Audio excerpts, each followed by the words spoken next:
So I'm really excited about this look because this is a Halloween makeup look using Dollar Tree makeup. So basically right now if you go to Dollar Tree, they are selling little face paint kits, and in the kits there's this cake makeup. The cake makeup, I wet it so that it kind of was like a water activated paint. It's not exactly like it. It gets a little creamy at one point where you start to get really in there, but the surface of it works really well with water. There's a few other products you'll get at Dollar Tree to create the look. You're going to want to get the Colormates dark brow powder and then some fake eyelashes and liner. I was on Instagram and I follow this one artist. Her name is The Wigs and Makeup Manager, and she does lots of makeup looks just based off of skulls and different ways on how to do them, and they're really really masterpieces. She did a white lace skull a little while back, and so I was inspired to do my own. This doesn't look exactly like hers, but I'm going to leave her Instagram down below, but I was inspired to do it off of her. So anyways, I hope you guys enjoyed this video. Please give it a thumbs up if you like it and subscribe to my YouTube channel so you'll be notified every single time that I upload. With that all being said, let's begin the video. If you plan on wearing foundation, it's best to apply it before doing anything else. The first thing I did was take Colormates dark brown eyebrow powder and used it to contour my cheekbones. The brush I got is from Dollar Tree as well by Wet n Wild. I just mixed my brush between the two shades and contour. The lighter shade of the two is like a bronzer. This is the only matte brown powder I could find at Dollar Tree, and so that's why I'm using it. Now take your face paint. You'll be using the white cake in it, but you will be wetting it like it's a water activated paint. I feel like the water helps thin the cake down so it isn't so thick. The surface of it is hard and will act like a water activated paint. The more the surface wears off, the creamier it starts to get. I start the look off by painting on the skull's main features like the eyes, mouth, nose, and so on. Once I have those features on, I'm able to get an idea of where I want to start placing different designs.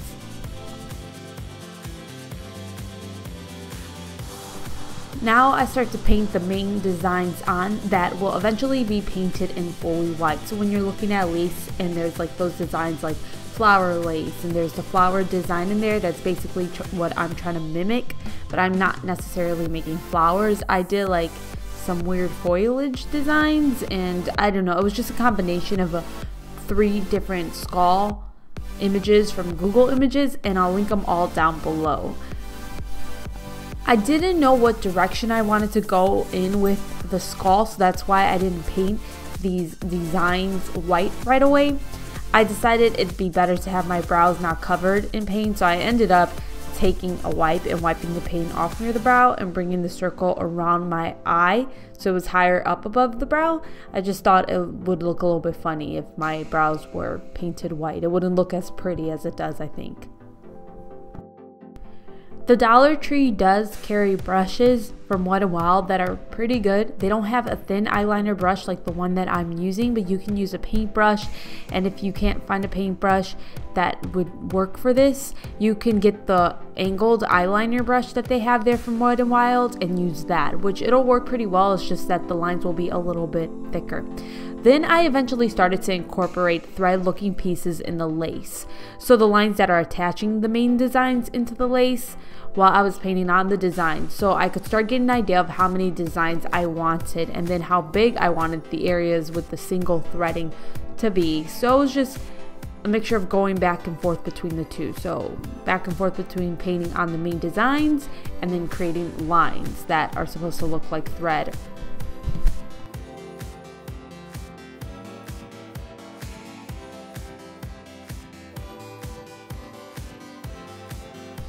I started to add dots around the eyes and on the edges of the mask. I feel like it made it look more, and why did I say mask? Because it's kind of like a mask. It's a skull mask looking thing. Anyways, I started to add dots because the dots, in my opinion, helped it look a lot more lace-like. So the last thing I did when I was painting with the white paint was just paint on the teeth. I say that for last because I like to drink while I film, and once I start putting paint on my lips, I don't really like to drink because it mixes in the drink and it's gross. Moving on to the eye makeup, I applied the lightest color from that brow powder all over the eyelid, blending it up toward my brow bone. Then I applied the darkest color on top of the eyelid and blended up into the crease and along the lower lash line. Now I'm using a very thin brush to start shading around the lace. This will help the lace look like it's sitting on top of your skin rather than it's just painted on, so it's giving it that 3D look. You want to shade every area of skin that is exposed through the lace. I used mainly the lighter brown color for most of the shading, but near the curves and near the designs that look like foliage or the small circles, I used a mixture between the dark and light brown colors because I wanted more depth there to make it look like it's farther away from the skin.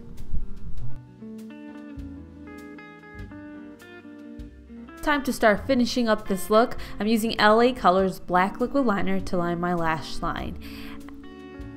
I decided I wanted my brows to be a little bit darker and fuller, so I used the brow powder to fill in my brows. I used a darker one to fill in the brows. Last thing I did was apply my eyelashes from LA Colors in Diva and Dolly, and that was it. That's all you gotta do. I hope you guys enjoyed the tutorial. Please make sure you give a thumbs up if you liked it, and I will see you guys next time. Take care. Bye.